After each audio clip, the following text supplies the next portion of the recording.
this computer. Hello, here we are with Felix and the wonders of life on the other side. Welcome. I'm Felix Wittmann. I'm from Germany. And yeah, I'm an ascension guide and a healer. And we just had a beautiful session together. It's true. Absolutely true. And I wanted to ask you how everything happened in your life. I mean, when or how you discovered the magic that you deal with in your soul and your DNA. Mm-hmm. Yeah, I've always been sort of different, but the real change happened in 2016 through a psychedelic experience, and that just cracked me open.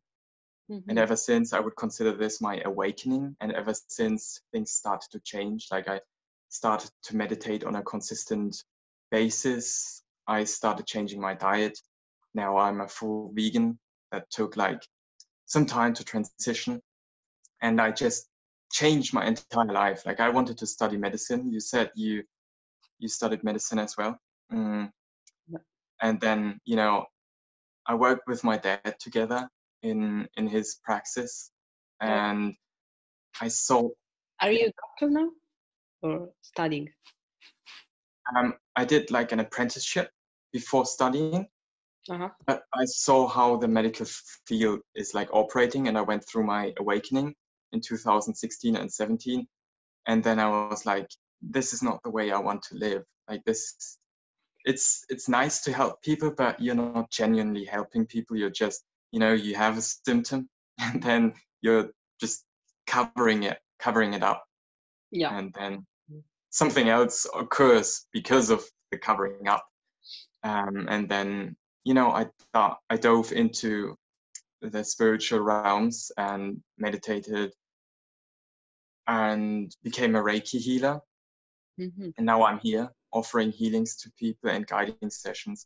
It's like, you know, you pull yourself out of the darkness. I had to deal with a lot of depression.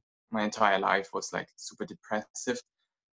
Even though I had a good, quote unquote, good childhood, like I didn't have an abusive childhood or anything, but still I dealt with a lot of depression, and I learned to pull myself up and to ride the waves. I'm still dealing with some of these waves, but in a much more graceful way. And, you know, just like I said, now I'm here and giving my best to guide others through their darkness, through their awakening. And which kind of experience was that one that you called psychedelic? The catalyst, yeah. I took LSD and I was unprepared, just like. Okay. And then, you know, I wasn't a friend of drugs, but a friend of mine, you know, and then things just happened and it cracked me open. Like I had a full ego death. I just lost track of time and who I am and stuff like this. And I died in there. Like I thought I died, but I didn't. And ever since I'm like a changed man, like I knew, okay, life is much, much deeper than what we've been taught from, you know, society. Mm-hmm. And then when and how you come in touch with Merlin? Because you are, with right? Merlin. Great question. Yeah.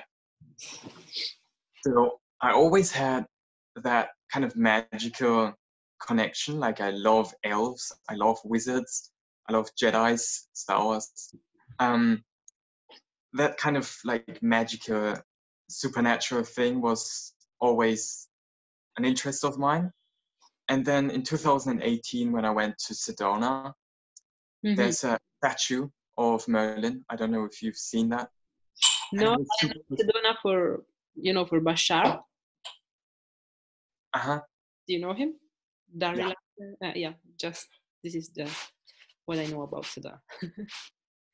Okay, connection Bashar in Sedona. Yeah, he holds events in Sedona too. Yeah, I saw the statue in Sedona and I had such a connection with him, but I had no idea what that means. And then time passed on and I heard someone named Phil Good, maybe you know that guy as well, talk about Merlin being his guide, and I was super intrigued and I started researching about Phil? Yeah. What's the name of the guy? Feel good. Feel good. Okay. Phil, not feel, but Phil. It's like a play of words. Feel. Yeah. I get Phil, it. and then he named himself Good. I don't know if it's his real name. Uh-huh. Anyway, I saw the statue, and then I researched more and more and more about Merlin, and then it clicked. It's like, okay, he can be a spirit guide, and then I started building a connection with him. Like I remember one day where I meditated and I saw like a vision of him as like a violet, white, blue wizard coming into my like vision. And ever since I felt his presence, it's not so much that I see him, but I feel his presence. It's super like playful, and it's very much an inward gaze, like always referring back to the inward. Like everything that you see in the external is just a reflection of you inside. And Merlin teaches me how to go within and explore different realms from within. And I love him. He's like, it's not so much that I see him as like a dude, it's more like his presence, his energy is just around me. Yeah. Yeah. Yeah, I can figure out something similar. And is he like you feel he is kind of spirit guide? Like, okay, I feel like he is like I am. Okay, how do I say that? Merlin is sort of a collective archetype of consciousness. So he's like this big consciousness up there in the higher realms, and he has like many vessels down here. Like everyone who's connected to Merlin is what I consider a vessel, like a physical body that has a connection to Merlin, and that can be many people. And you know, I'm always like a little bit, how do you say, cautious with people who say, I am Merlin or I am the incarnation of Jesus, right? It's more like you have a connection to him, and I have a connection to him. And from one perspective, I am that consciousness, but from another perspective, I'm just part of it from down here. Okay. Yeah. Collective consciousness is a definition that I really like generally. Yeah. Speaking about spirits or guidances. Yeah. So you could say he's, my spirit guide. From one perspective, I am him, but from another perspective, I'm not. It's multidimensional. Yeah. It's about the energy and about what you do, what you bring into the physical world with that energy. That's what I always tell people. It's like, and what I've discovered for myself is, it's not so much I have the connection to Pleiades or I have the connection to Lyra. That's cool, but what do you do with these energies? Because when you have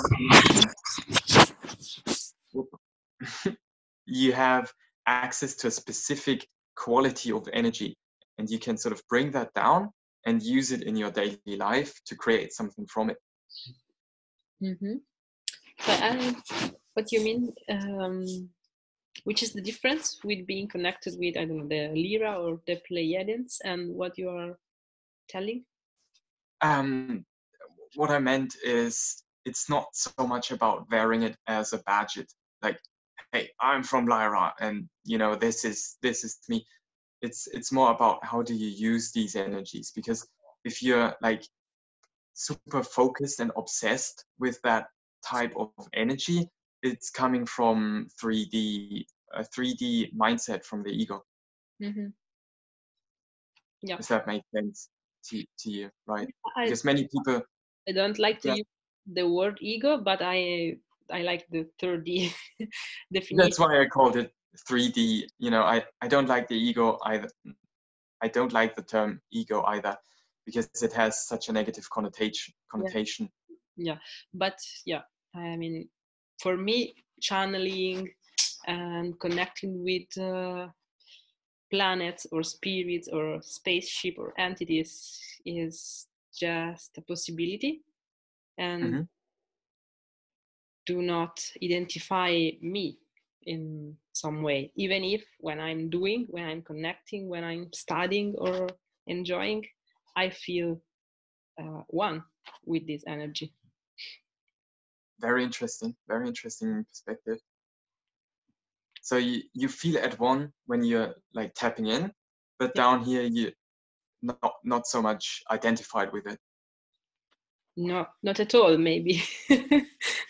It's like an USB. I feel like a USB putting in a computer or in yeah. I like that perspective. Yeah. And this is, I think, the only way I can enjoy this kind of work. Yes. I don't know if it's because I'm not too much committed with just one stuff. But yeah, it's the way that I prefer. And I also like the definitions that came across some kind of psychological way of seeing, like putting together the spiritual way and the psychological way. For example, when you say collective consciousness is more related to the psychological view of humanity. Yep. Huh? Yeah. And it's I agree. To me, it's more real, because I don't feel like 100% shaman, neither 100% doctor, neither 100% psychologist. So when words came together and create this, let's say, new definitions or collective definitions, I really like. Yeah, it's for me, it's all about merging the physical with the spiritual. It's not so much about only going to the spiritual, escaping in a sense into the spiritual. It's about bringing these higher dimensions into the physical and merging it, making sense of it, and bringing forth our evolution of consciousness as humanity, and being of assistance to our planet. Cool. And of course, this interview is because I enjoyed so much your videos about magic. Thank you. Seems very elegant and simple and intelligent altogether. So yeah, it's nice to connect. So thank you. Thank you. Do you draw? Yeah, I draw digitally. Sorry, what? I draw digitally. Digitally, okay. I never saw drawing. I saw your drawings. They are super cool. Like, I've never seen that kind of style of drawing, that kind of artwork. Yeah, I would love to do an art exchange if you have time and wishes. Yeah, if I have time, just drop me a message, and then we can see where we are going with this. Okay. All right. Yeah, for me, I don't have more questions for the moment. I'm good either. Okay. I really enjoyed this. So, yeah. To stop the video and say bye to the people. See you soon. Thanks for watching, guys. Thank you.